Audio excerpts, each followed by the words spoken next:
मधुबनी में भारत नेपाल खुली सीमा से हो रही अवैध खाद्यान्न कारोबार के साथ कारोबारी हत्याकांड का खुलासा।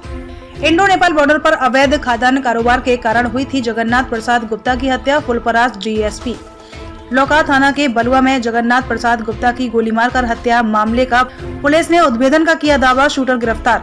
जगन्नाथ प्रसाद गुप्ता हत्याकांड का मास्टरमाइंड अब भी पुलिस गिरफ्त से बाहर, अवैध कारोबारी का नाम शामिल। एक बड़ी खबर मधुबनी जिले के फुलपरास से सामने आ रही है, जहां भारत नेपाल खुली सीमा से अवैध रूप से खाद्यान्न कारोबार के साथ अवैध कारोबारियों के बीच गुटबाजी में एक दूसरे का सामना पकड़वाना और हत्या तक करवाने की बात सामने आ रही है। जहां भारत नेपाल खुली सीमा से अवैध रूप से खाद्यान्न कारोबार के साथ अवैध कारोबारियों के बीच गुटबाजी में एक दूसरे का सामान पकड़वाना और हत्या तक करवाने की बात सामने आ रही है। फुलपरास अनुमंडल के लोकाहा थाना क्षेत्र अंतर्गत बलुआ में बीते 15 फरवरी की देर शाम हुई जगन्नाथ प्रसाद गुप्ता हत्याकांड का पुलिस ने खुलासा किया है। फुलपरास डीएसपी प्रभात कुमार शर्मा ने हत्याकांड का खुलासा करते हुए बताया कि भारत नेपाल खुली सीमा से अवैध रूप से अनाज कारोबार के कारण यह हत्या हुई थी। सीमा क्षेत्र में कई खाद्यान्न माफिया सक्रिय हैं, जिसके बीच एक दूसरे का कारोबार रोकने, उनका सामान पकड़वाने का खेल चलता रहता है, जिसके बीच से जगन्नाथ प्रसाद गुप्ता को हटाने के लिए उनकी हत्या करवाई गई। हत्या में शामिल शूटर को गिरफ्तार कर लिया गया है। उसके पास से हथियार, घटना को अंजाम देने में प्रयुक्त किए गए बाइक, घटना के समय अपराधी द्वारा पहने गए जैकेट, हेलमेट को भी बरामद कर लिया गया है।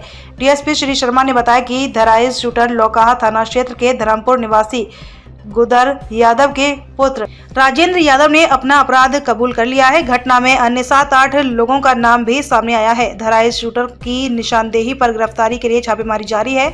हालांकि आरक्षी उपाधीक्षक ने घटना के मास्टरमाइंड के नाम का खुलासा नहीं किया है। उन्होंने बताया कि मास्टरमाइंड सहित अन्य आपराधिक कर्मी को भी जल्द गिरफ्तार कर लिया जाएगा। धराइश शूटर राजेंद्र यादव का आपराधिक इतिहास रहा है। उसके ऊपर आधा दर्जन आपराधिक मामले दर्ज है।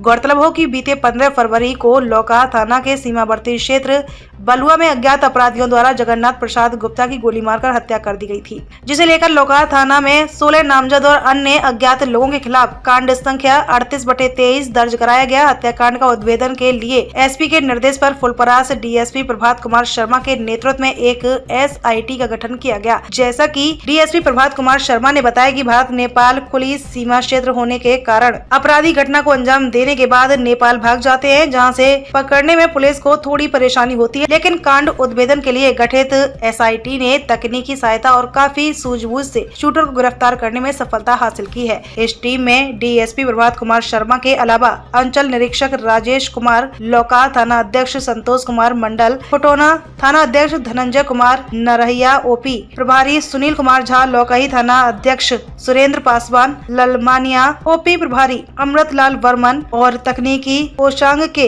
इंपू कुमारी शामिल थे। फुलपरास से चौथा स्तंभ की ब्यूरो रिपोर्ट।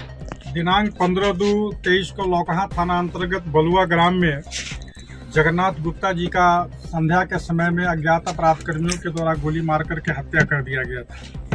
इसी का एक जैसा कि पुलिस अधीक्षक महोदय मधुबनी के निर्देशानुसार एक एसआईटी टीम का गठन किया गया, जिसमें लोकाहा थाना अध्यक्ष नरहिया ओपी, लोकाही थाना अध्यक्ष और बर्मन ललमनिया ओपी थाना प्रभारी और धनंजय कुमार फुटोना थाना अध्यक्ष, ये सब के एसआईटी टीम गठन किया गया था। और इनके द्वारा अथक प्रयास के बाद इसमें जो मेन शूटर है उसको गिरफ्तार कर लिया गया है।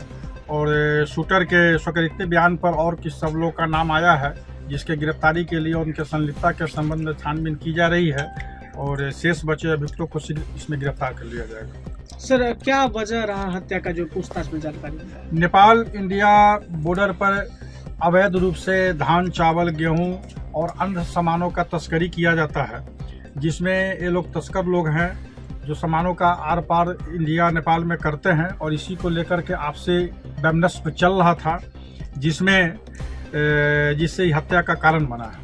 कितने लोग शामिल थे सर इसमें?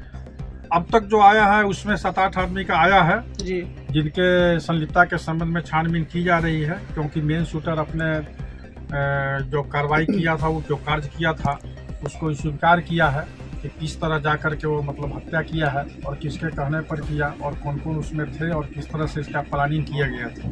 इसका सर कोई क्रिमिनल रिकॉर्ड पहले से? पूर्व में भी मतलब ये हत्या के केस में लौकहा थाना से जेल जा चुके हैं।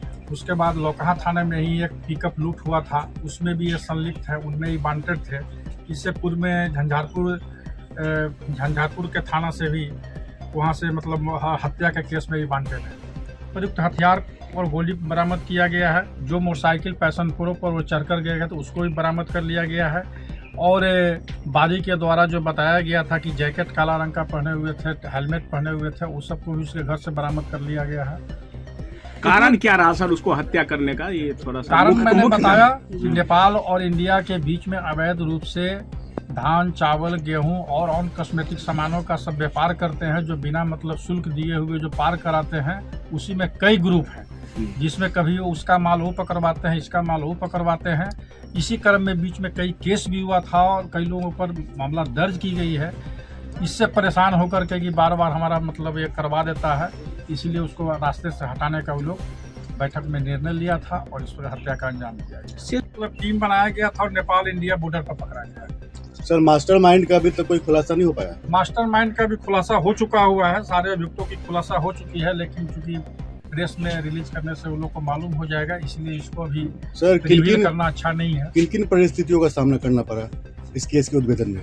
चूंकि भारत नेपाल सीमा दोनों सटा हुआ है, अभियुक्त क्राइम करके हमेशा नेपाल में चले जाते हैं, जिससे पकड़ने में कुछ कठिनाई आती है। दोनों देश का अपना अपना नियम कानून है, उसको ध्यान में रखते हुए गिरफ्तारी करनी होती है, इसलिए बहुत सारी कठिनाइयों का सामना करना पड़ता है।